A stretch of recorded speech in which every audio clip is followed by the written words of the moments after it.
संसद में आज से बजट सत्र के दूसरे चरण की शुरुआत होने जा रही है। इस सत्र के हंगामेदार होने के आसार हैं।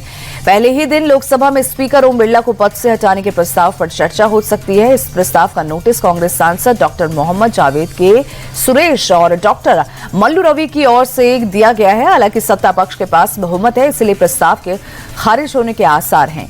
बीजेपी और कांग्रेस ने आज और कल के लिए अपने लोकसभा सांसदों को व्हिप जारी किया है। बजट सत्र के दूसरे चरण को लेकर कांग्रेस ने तैयारी पूरी कर ली है। कांग्रेस संसदीय दल की अध्यक्ष सोनिया गांधी ने लोकसभा में विपक्ष के नेता और राहुल गांधी, राज्यसभा में नेता मल्लिकार्जुन खड़गे और दोनों सदनों के फ्लोर लीडर्स के साथ एक रणनीतिक बैठक की है, जिसमें संसद में कांग्रेस की रणनीति तय की गई। पार्टी नेताओं की तरफ से ईरान जंग और यूएस ट्रेड डील के मामले को उठाया जाएगा।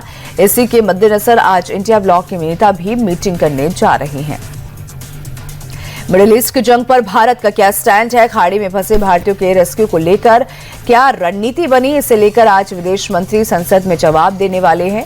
वहीं बजट सत्र के दूसरे चरण में मिडिल ईस्ट जंग पर चर्चा होगी। इस दौरान लोकसभा में विदेश मंत्री एस जयशंकर बयान देंगे और खाड़ी में जारी युद्ध पर भारत का स्टैंड रखेंगे। जयशंकर लोकसभा में 12 बजे और राज्यसभा में 2 बजे बोलेंगे। पश्चिम बंगाल के सीएम ममता बनर्जी के एसआईआर के खिलाफ धरने का आज चौथा दिन है। ममता का धरना कोलकाता के एस्प्लेंड मेट्रो चैनल के पास चल रहा है। ममता बनर्जी ने लोगों को संबोधित करते हुए चुनाव आयोग को वैनिश कमीशन कहा। उन्होंने आरोप लगाया कि बीजेपी इलेक्टोरल रोल से सही वोटर्स के नाम हटाने के लिए वैनिश कमीशन का गलत इस्तेमाल कर रही है। इसी बीच चुनाव की तैयारियों का जायजा लेने मुख्य चुनाव आयुक्त भी कोलकाता पहुंच गए हैं। कोलकाता में एयरपोर्ट के बाहर मुख्य चुनाव आयुक्त ज्ञानेश कुमार का विरोध हुआ और प्रदर्शनकारियों ने उनके काफिले को काले झंडे दिखाए। इस दौरान पुलिस भी मौके पर मौजूद थी और प्रदर्शनकारियों पर काबू पाने की कोशिश करती दिखी।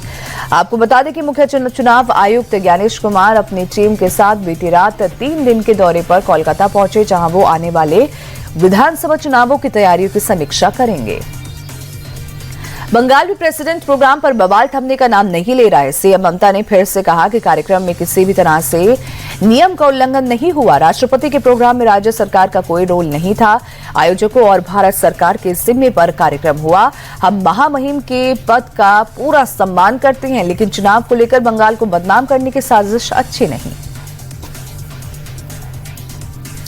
ग्वालियर के दौलतगंज इलाके में घर में आग लगने से अफरा तफरी मच गई। सूचना मिलते ही मौके पर पहुंची दमकल की टीम और कड़ी मशक्कत के बाद आग पर काबू पाया गया। इस दौरान घर में फंसे 3 लोगों को भी सुरक्षित रेस्क्यू किया गया। हादसे में बड़े पैमाने पर नुकसान की आशंका जताई जा रही है। आग लगने की वजह की जांच की जा रही है।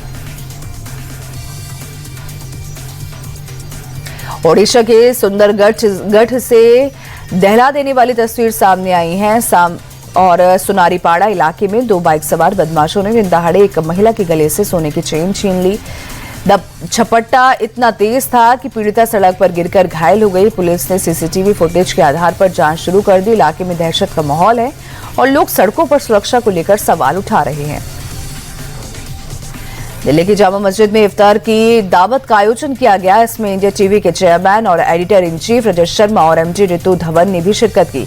मस्जिद के इमाम शबन बुखारी और शाजिया बुखारी ने रजत शर्मा का स्वागत किया। इफ्तार के आयोजन में बीजेपी सांसद शहनवाज हुसैन भी पहुंचे थे। इस दौरान रजत शर्मा ने भाईचारे का संदेश देते हुए कहा कि हर साल यहां आना बेहद ही अच्छा लगता है। रमजान का महीना शांति और प्रेम का प्रतीक है। पिछले साल बांग्लादेश में छात्र नेता उस्मान हादी की हत्या कर दी गई थी। 4 महीने बाद इस वारदात के 2 गुनहगारों को बंगाल एसटीएफ ने दबोच लिया। बनगांव में बांग्लादेश बॉर्डर से दोनों आरोपियों की गिरफ्तारी हुई है। राहुल उर्फ फैजल, करूम मसूद और आलमगीर हुसैन से पूछताछ की गई। उस्मान हादी की हत्या के बाद दोनों आरोपी बांग्लादेश से फरार हो गए थे और मेघालय बॉर्डर के जरिए भारत में घुसे थे।